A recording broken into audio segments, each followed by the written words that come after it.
नमस्ते guys, welcome back to our channel जामा नहीं यार गोदान। भाग 36। 2 दिन तक गांव में खूब धूमधाम रही। बाजे बजे, गाना बजाना हुआ और रूपा रो धोकर विदा हो गई, मगर होरी को किसी ने घर से निकलते न देखा। ऐसा छिपा बैठा था जैसे मुंह में कालिख लगी हो। मालती के आ जाने से चहल पहल और बढ़ गई। दूसरे गांवों की स्त्रियों भी आ गई। गोबर ने अपने शील स्नेह से सारे गांव को मुग्ध कर लिया है। ऐसा कोई घर न था जहां वह अपने मीठे व्यवहार की याद न छोड़ आया हो। भोला तो उसके पैरों पर गिर पड़े। उनकी स्त्री ने उसको पान खिलाए और 1 रुपया विदाई दी और उसका लखनऊ का पता भी पूछा। कभी लखनऊ आएगी तो उससे जरूर मिलेगी। अपने रुपये की उससे चर्चा न की। तीसरे दिन जब गोबर चलने लगा तो होरी ने धनिया के सामने आंखों में आंसू भरकर वह अपराध स्वीकार किया जो कई दिन से उसकी आत्मा को मथ रहा था, और रोकर बोला, बेटा मैंने इस जमीन के मोह से पाप की गठरी सिर ला दी। न जाने भगवान मुझे इसका क्या दंड देंगे। काट रहे थे। धनिया ने कहा, तुम्हें नींद आती हो तो जाके सो रहो, भोर फिर तो काम करना है। होरी ने आसमान की ओर देखा, चला जाऊंगा, अभी तो 10 बजे होंगे, तू जा सो रह, मैं तो दोपहर को क्षण भर पौड़ रहती हूँ। मैं भी चबेना करके पेड़ के नीचे सो लेता हूँ। बड़ी लू लगती होगी। लू क्या लगेगी, अच्छी छांव है।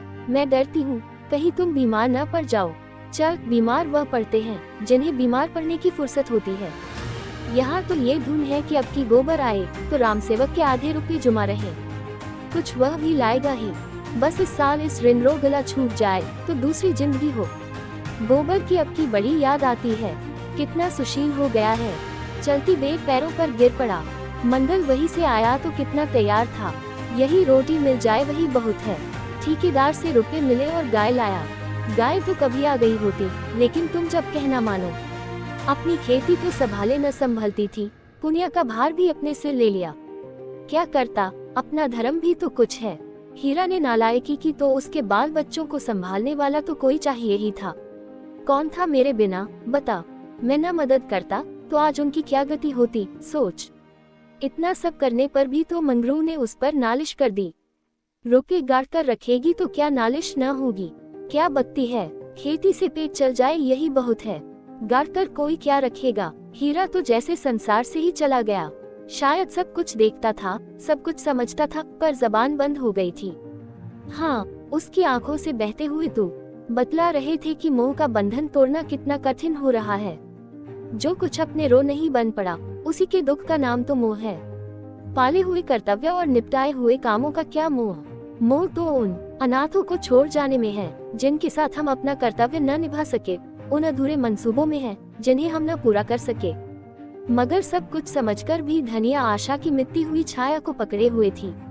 आंखों से आंसू गिर रहे थे, मगर यंत्र की भांति दौड़ दौड़ कर कभी आम भूनकर पना बनाती, कभी होरी की देह में गेहूं की भूसी की मालिश करती।